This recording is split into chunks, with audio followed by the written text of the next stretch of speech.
कि राहुल गांधी की क्या अलग ही पॉलिटिक्स चल रही है। राहुल गांधी पहले पूछ रहे थे कि कितने विमान गिरे भारत के, ये बताओ।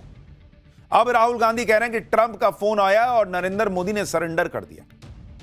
सोचिए, बात राहुल गांधी तब कह रहे हैं जब आज ही खुद भारतीय सेना के सबसे बड़े अधिकारी chief of defence staff CDS ने ऑपरेशन सिंदूर पर यह नई बात बताई कि पाकिस्तान 48 घंटे युद्ध लड़ने का मन बनाए बैठा था। 8 घंटे में, मात्र 8 घंटे में भारतीय सेना ने पाकिस्तान को ऐसा धुआं किया कि 8 घंटे में पाकिस्तान सरेंडर करने के लिए गिड़गिड़ाने लगा। पाकिस्तान से आज ऐसी रिपोर्ट भी आई कि भारत ने मारा ज्यादा है और बताया कम है, जो मैं आपको पाठशाला में बार बार बता रहा था कि भारत मार ज्यादा रहा, बता कम रहा है, ताकि दुनिया में आंसू बहाता हुआ पाकिस्तान विक्टिम ना बन जाए। इस रिपोर्ट के बारे में आगे आपको बताऊंगा। पहले सुनिए राहुल गांधी प्रधानमंत्री नरेंद्र मोदी के लिए कैसी भाषा इस्तेमाल कर रहे हैं, क्या कह रहे हैं। बीजेपी आरएसएस वालों को अब मैं अच्छी तरह जानता हूं। इन पर थोड़ा सा दबाव डालो, थोड़ा सा धक्का मारो, डर के भाग जाते हैं ये लोग। जैसे उधर से ट्रंप ने एक इशारा किया, फोन उठाया, कहा मोदी जी क्या कर रहे हो?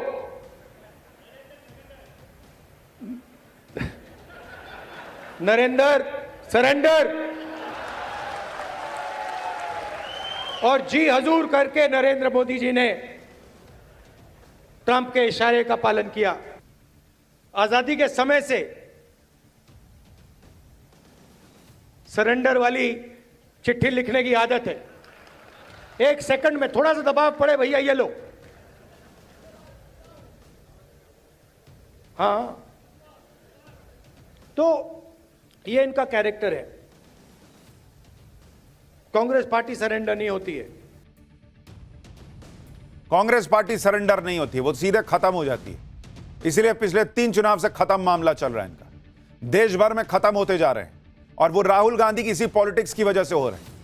उनके पास थरूर जैसे अच्छे नेता हैं, सलमान खुर्शीद जैसे नेता हैं जो देश का प्रतिनिधित्व कर सकते हैं, लेकिन इन्होंने राहुल गांधी को आगे कर रखा है। चाहे कुछ भी अनाप शनाप बोले, इनको यह भी नहीं समझ में आ रहा कि दुनिया कह रही है कि भारत ने बहुत मारा पाकिस्तान को, लेकिन इनको यह साबित करना है कि भारत के प्लेन गिरे, इनको यह साबित करना है कि भारत ने तो सरेंडर किया। सरेंडर पाकिस्तान ने किया, यह इनसे सुना नहीं जा रहा है। प्लेन पाकिस्तान के कितने गिरे, यह इनसे पूछा नहीं जा रहा है। पाकिस्तान को कितना नुकसान हुआ, इनको देखा नहीं जा रहा है क्या? जो अपने देश को साबित करने में लगे हैं कि मोदी ने सरेंडर कर दिया, भारत ने सरेंडर कर दिया। राहुल गांधी कह रहे हैं कि ट्रंप के सामने मोदी ने सरेंडर कर दिया, जबकि विदेश मंत्रालय पहले कह चुका है कि सीज फायर में कोई तीसरा पक्ष नहीं था। अपने विदेश मंत्रालय पे इनको भरोसा नहीं है। ट्रंप जो इधर उधर बयान बदल रहे हैं, उन पे इनको भरोसा है। पाकिस्तान गिड़गिड़ाया और तब जाके सीज फायर हुआ, विदेश मंत्रालय क्लियर कर चुका, लेकिन इनको अपने देश पे भरोसा नहीं है। यही बात आज सीडीएस जनरल अनिल चौहान ने कही। सीडीएस ने बताया कि पाकिस्तान भारत के खिलाफ 48 घंटे युद्ध लड़ने का सोच रहा था। भारत ने ऐसा मारा, इतना मारा कि 8 घंटे में पाकिस्तान घुटने पर आ गया।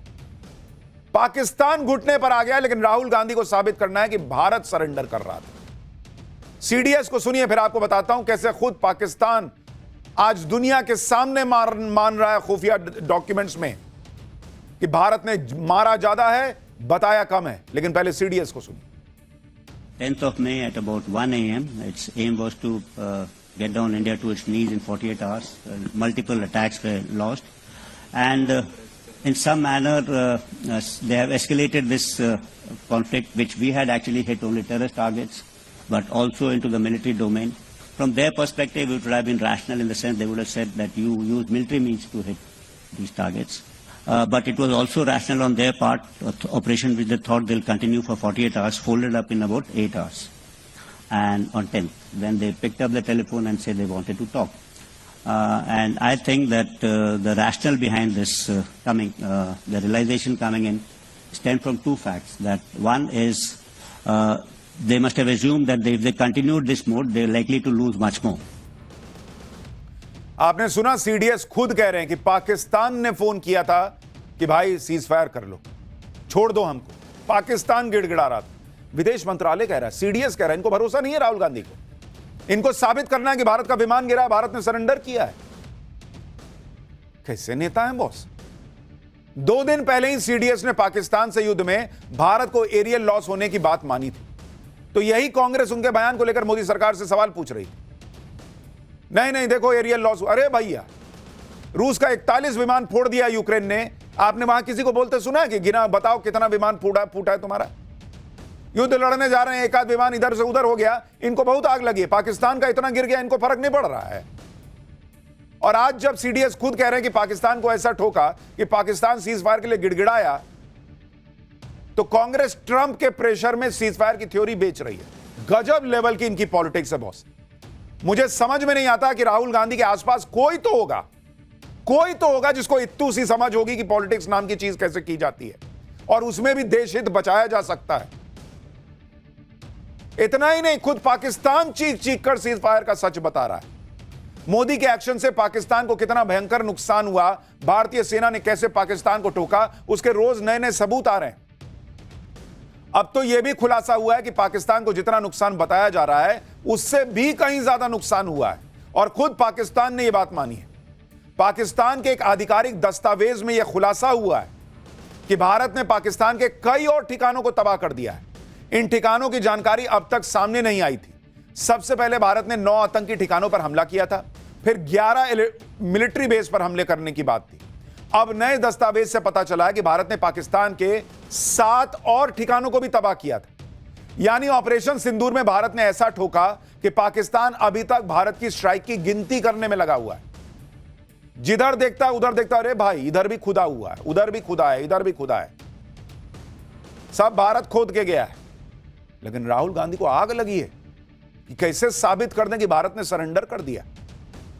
वो अभी तक नुकसान का असेसमेंट कर रहा है पाकिस्तान। यहां राहुल गांधी लगे पड़े हैं कि नहीं नहीं, अरे भारत डाउन हुआ यार मोदी के चक्कर में। पाकिस्तान के नुकसान पर एक और बड़ी खबर आ गई है। ऑपरेशन सिंदूर पर सेना के सूत्रों से बड़ी खबर, पाकिस्तान को हुए नुकसान पर नया खुलासा हुआ है। भारत ने पाकिस्तान के 6 फाइटर जेट गिराए थे। भारत ने पाकिस्तान का C-130 एयरक्राफ्ट गिराया था, पाकिस्तान के कई क्रूज मिसाइल ढेर किए थे, पाकिस्तान के 10 से ज्यादा लड़ाकू ड्रोन भी गिराए थे। तो भारत लगातार अब जो चीजें निकल कर आ रही हैं, क्योंकि अब तो दुनिया में विक्टिम बनने का मौका जो है वो पाकिस्तान यूज भी कर ले तो फर्क नहीं, दुनिया को पता है क्या हुआ है नहीं हुआ है। तो अब धीरे धीरे चीजें खुल रही हैं। और आप याद कीजिए, हमने पाठशाला में आपको कहा था कि भारत ने जितना मारा है अभी उतना बताया नहीं है, और देखिए वही हो रहा है। अब बताया जा रहा है कि 6 और फाइटर जेट गिरे थे, C-130 फोड़ दिया था भारत ने, इनके जो ड्रोन थे वो फोड़ दिया था भारत ने। ये उसके अलावा है जो अभी तक आपको पता है। पाकिस्तान को इतना जबरदस्त नुकसान हुआ, फिर भी हमारे यहां कुछ लोग भारतीय सेना के नुकसान को ही गिना रहे हैं। ये लोग संसद का विशेष सत्र चाहते हैं जिससे ये ऑपरेशन सिंदूर पर राजनीति कर सके शायद। इंडी गठबंधन ने आज मीटिंग करके विशेष सत्र की मांग की।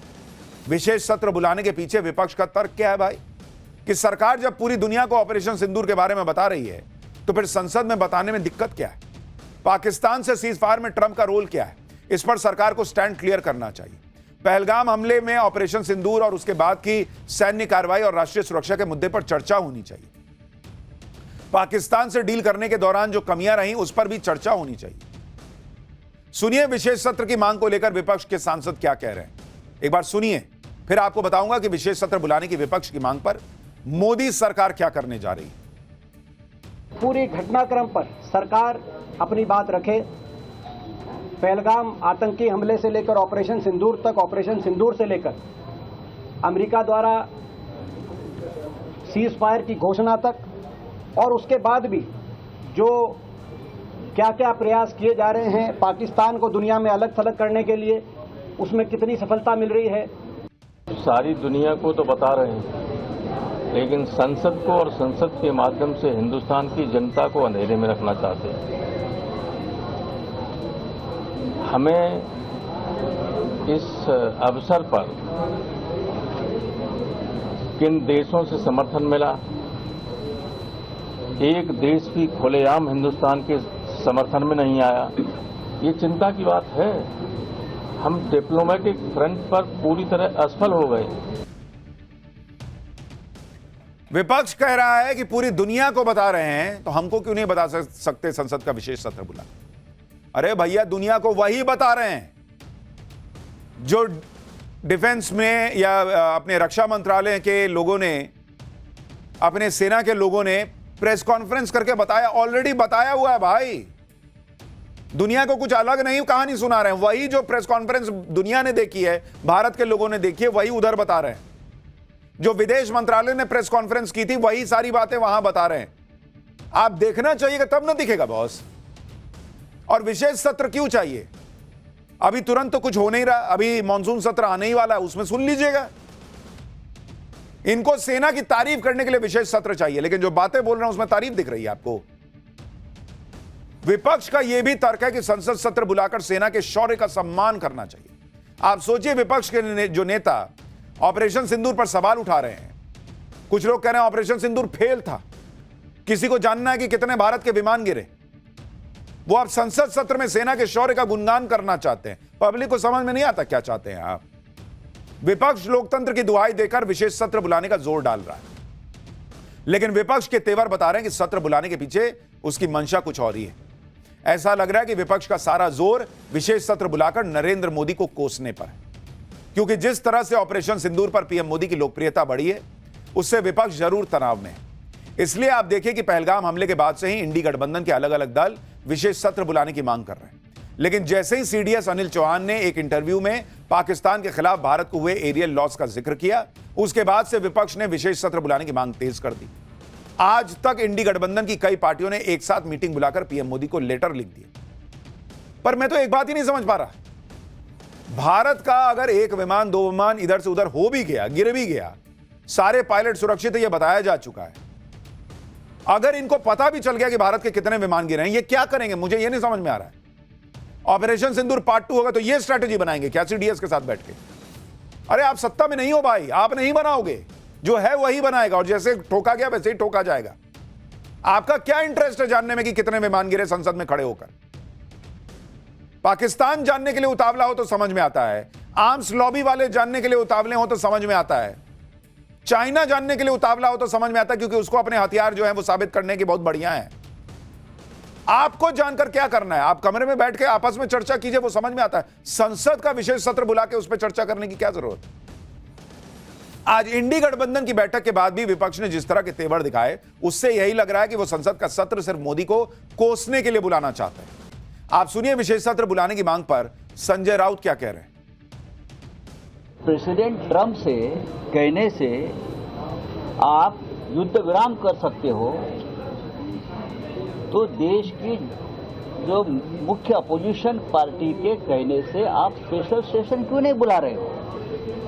क्या हमको स्पेशल सेशन के लिए प्रेसिडेंट ट्रंप के पास जाना पड़ेगा? इंडी गठबंधन चाहता है कि जैसे ही मल्टी पार्टी डेलीगेशन विदेश से लौट आए, उसके तुरंत बाद ही मोदी सरकार को जून में ही स्पेशल सेशन बुला लेना चाहिए। हालांकि सूत्रों के मुताबिक सरकार विपक्ष की विशेष सत्र की मांग पर विचार नहीं कर रही। इसके पीछे का तर्क है कि जुलाई में मॉनसून सत्र होने ही वाला है, ऐसे में विशेष सत्र की मांग का कोई मतलब नहीं है। मॉनसून सत्र के दौरान सरकार ऑपरेशन सिंदूर पर चर्चा कर सकती है या रक्षा मंत्री बयान दे सकते हैं। 16 पार्टियों का लेटर चमकाकर विपक्ष सरकार पर विशेष सत्र बुलाने का दबाव तो बना रहा है, लेकिन इस चक्कर में विपक्ष फंस भी गया, क्योंकि इंडी गठबंधन की बैठक में अंदर की दरार भी बाहर आ गई। इंडी गठबंधन की बैठक में शरद पवार शामिल ही नहीं हुए, ना ही इंडी गठबंधन के लेटर में उनकी पार्टी का साइन है। उनकी पार्टी पहले ही क्लियर कर चुकी है कि उनकी विशेष सत्र बुलाने की कोई मांग नहीं है। जब इंडी गठबंधन की प्रेस कॉन्फ्रेंस में शरद पवार की गैर मौजूदगी पर सवाल उठे, तो संजय राउत ने दावा किया कि शरद पवार उनके साथ हैं। इस लेटर में सभी फ्लोर लीडर्स के साइन है। सुप्रिया सुले अभी विदेश में। संजय राउत ने कहा कि वो मुंबई जाएंगे और शरद पवार से बात करेंगे। शरद पवार इंडी गठबंधन का एक मजबूत स्तंभ है, वो काफी सीनियर नेता है। शरद पवार ही ऐसे इकलौते नेता हैं जिनकी सब दलों में अच्छी पैठ है। वो कई बार इंडी गठबंधन में मतभेद में बीच बचाव कर चुके हैं। इसलिए शरद पवार का विशेष सत्र की मांग पर साथ न आना इंडी गठबंधन के लिए बड़ा झटका माना जा रहा है। शरद पवार के बाद इंडी गठबंधन को दूसरा झटका अरविंद केजरीवाल ने दे दिया। अरविंद केजरीवाल की पार्टी ने पहले ही क्लियर कर दिया था कि वो अब किसी गठबंधन का हिस्सा नहीं है, इसलिए अरविंद केजरीवाल की पार्टी इंडी गठबंधन की मीटिंग में शामिल ही नहीं हुई। विशेष सत्र की मांग पर अरविंद केजरीवाल की पार्टी ने पीएम मोदी को अलग से चिट्ठी लिखी, लेकिन इनके साथ नहीं आए। आम आदमी पार्टी ने इंडी गठबंधन से तो दूरी बना ली, लेकिन मोदी विरोध में वो इंडी गठबंधन की ही राह पर चल रही। आज ऑपरेशन सिंदूर को लेकर जब पंजाब के मुख्यमंत्री भगवंत मान से सवाल किया गया तो उन्होंने पीएम मोदी पर विवादित बयान दे दिया। भगवंत मान ने बीजेपी के उस घर घर सिंदूर अभियान का जिक्र कर दिया जो बीजेपी ऑलरेडी कह चुकी है कि ऐसा कोई हम अभियान चला ही नहीं रहे, लेकिन भगवंत मान अभी भी उस पर अड़े हुए हैं। कह रहे हैं कि क्या ये कोई वन नेशन वन हस्बैंड वाली स्कीम है क्या? सुनिए कैसी कैसी बातें कर रहे हैं। ਐ ਯਾਰ ਸੰਦੂਰਾਂ ਦੇ ਨਾਂ ਤੇ ਵੋਟਾਂ ਮੰਗਦੇ ਨਹੀਂ। ਸੰਦੂਰ ਦਾ ਜਿਹੜਾ ਮਜ਼ਾਕ ਉੱਡਿਆ ਉਹ ਨਹੀਂ ਦੇਖਿਆ ਤੁਸੀਂ ਵੀ ਮਤਲਬ ਅਸੀਂ ਸੰਦੂਰ ਵੀ ਭੇਜਾਂਗੇ ਹਰ ਘਰ 'ਚ, ਤੁਹਾਡੇ ਘਰੇ ਆਊਗਾ, ਫਿਰ ਤੂੰ ਲਾ ਲੇਗਾ, ਫਿਰ ਕਹਿ ਦੇਗਾ ਵੀ ਆ ਲੈ ਮੋਦੀ ਦੇ ਨਾਂ ਦਾ ਸੰਦੂਰ ਲਗਾ। ਇੱਕ ਵਨ ਨੇਸ਼ਨ ਵਨ ਹਸਬੈਂਡ ਇਹ ਸਕੀਮ ਹੈ। बीजेपी क्लियर कर चुकी कि हम कोई सिंदूर घर घर नहीं पहुंचाने वाले, लेकिन सोचिए कैसी भाषा है कि मोदी क्या वन नेशन वन हस्बैंड चला रहे हैं। सीएम भगवंत मान बीजेपी के जिस घर घर सिंदूर अभियान का हवाला देकर पीएम मोदी पर भद्दा कमेंट कर रहे थे, उस अभियान को लेकर बीजेपी कुछ दिन पहले ऑलरेडी क्लियर कर चुकी है कि ऐसा कोई अभियान नहीं चलने वाला है, यह एक फेक न्यूज है। लेकिन सीएम भगवंत मान ने इसे लेकर सीधे सीधे प्रधानमंत्री पर घटिया कमेंट कर दिया, जबकि यही भगवंत मान जब प्रधानमंत्री से मिलने जाते हैं, भाई साहब उनके सामने लेट नहीं जाते हैं, यही बहुत बड़ी बात। ऐसे झुक जाते हैं पीएम मोदी के सामने जैसे वो प्रधानमंत्री मोदी का कितना बहुत बड़ा सम्मान करते हो। ये तस्वीरें हाल ही के नीति आयोग की मीटिंग की हैं, जिसमें भगवंत मान पीएम मोदी के प्रति आदर दिखाने के लिए बाप रे बाप एकदम झुके चले जा रहे हैं। और जब वहां प्रेस कॉन्फ्रेंस में पॉलिटिक्स करनी है तो कह रहे हैं मोदी क्या वन नेशन वन हस्बैंड चल रहा है क्या?